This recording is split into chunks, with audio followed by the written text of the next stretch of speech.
Au nom du Père et du Fils et du Saint-Esprit, Amen. D'abord un mot pour les enfants. On continue l'explication de la Sainte Messe. Nous sommes dans la grande prière du Seigneur, dans le Notre Père. On arrive à cette demande « Que votre volonté soit faite sur la terre comme au ciel ». On essaie de comprendre ce que nous demandons au Seigneur. D'abord au ciel, il y a les anges. Et les anges, les bons anges évidemment, les saints anges, ils font la volonté de Dieu. Et on demande que la volonté de Dieu soit faite sur la terre comme elle est faite au ciel par les anges. Quand on aime quelqu'un, on veut faire ce qui lui plaît. Jésus dit qu'il aime son Père plusieurs fois dans l'Évangile. Il dit « Je fais toujours ce qui lui plaît ».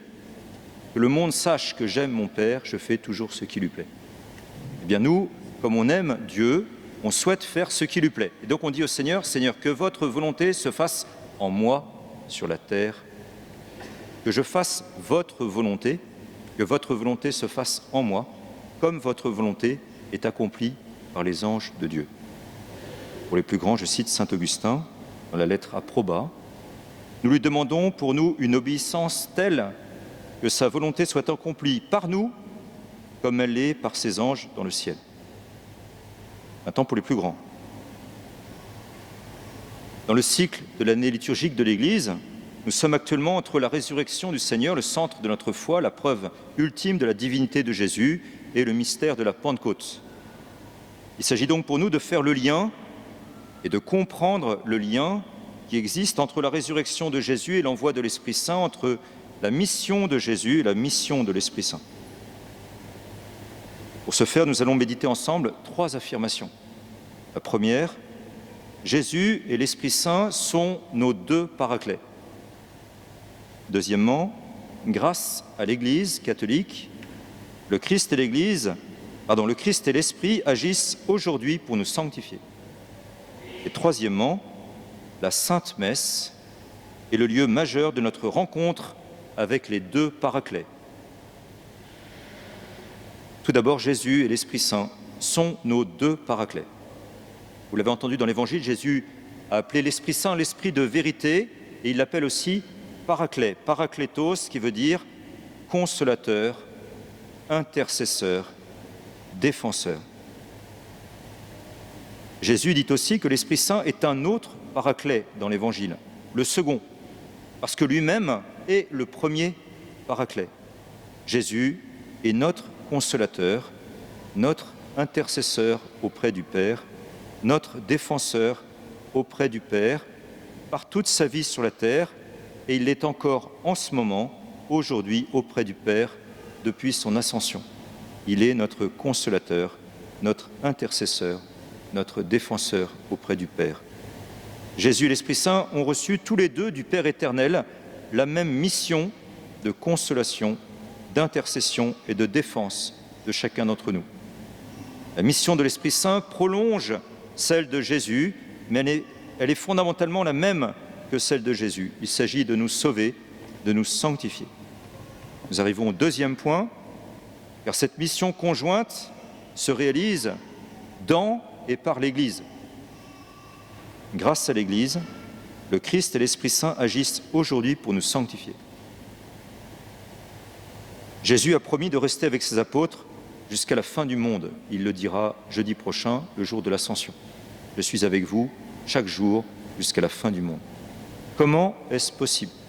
Comment Jésus, après son ascension, peut-il rester au milieu de nous? Le Christ Jésus reste avec nous chaque jour grâce à son Église. En effet, saint Paul nous explique que l'Église, c'est le corps du Christ, que le Christ est la tête et que chacun, par le baptême, nous devenons membres de son corps et chacun, nous avons une fonction particulière dans ce corps. Ainsi, sainte Jeanne d'Arc dira avec justesse, il m'est avis que du Christ et de l'Église, c'est tout un. C'est vrai. Nous pouvons affirmer en toute vérité que le Christ agit en nos cœurs chaque jour en nous donnant son Esprit Saint dans et par son Église, en particulier à travers ses sacrements. Peut-être que vous n'avez pas encore réfléchi à cela dans votre vie, mais j'aimerais que vous le fassiez aujourd'hui. Lors de sa vie terrestre, Jésus n'était qu'ici ou là, Son corps, comme le nôtre, ne lui permettait pas d'être en même temps en Galilée, en Samarie ou en Judée. Jésus devait se déplacer physiquement pour guérir telle ou telle personne, pour sauver telle ou telle personne, les unes après les autres. Par l'envoi de son Esprit Saint, Jésus agit désormais orbis terrarum, par toute la terre. Son action n'est plus limitée dans l'espace. En cela, nous comprenons bien l'affirmation de Jésus que nous avons entendue dans l'Évangile. Je vous le dis en vérité, il vaut mieux pour vous que je m'en aille, car si je ne m'en vais pas, le défenseur, le Paraclet, ne viendra pas à vous, mais si je pars, je vous l'enverrai. Souvenons-nous des paroles si fortes de saint Jean-Marie Vianney. Sans le prêtre, la mort et la passion de notre Seigneur ne serviraient à rien. Après le départ de Jésus, c'est-à-dire après sa mort, sa résurrection, son ascension à la droite du Père, il faut continuer l'œuvre de la rédemption sur la terre. Il faut toucher les âmes les unes après les autres. C'est la raison d'être du sacerdoce et des sacrements comme signe efficace destiné à nous sauver à travers les sacrements. C'est Jésus qui continue son œuvre de rédemption dans son Église, par son Église.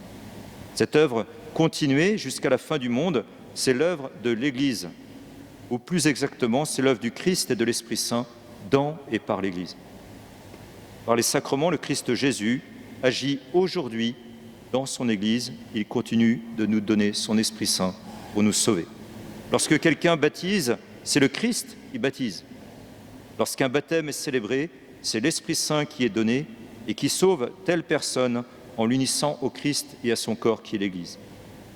Le fruit de la vie sacramentelle, c'est que l'esprit d'adoption, le Paraclet, déifie les fidèles en les unissant vitalement au Christ Seigneur.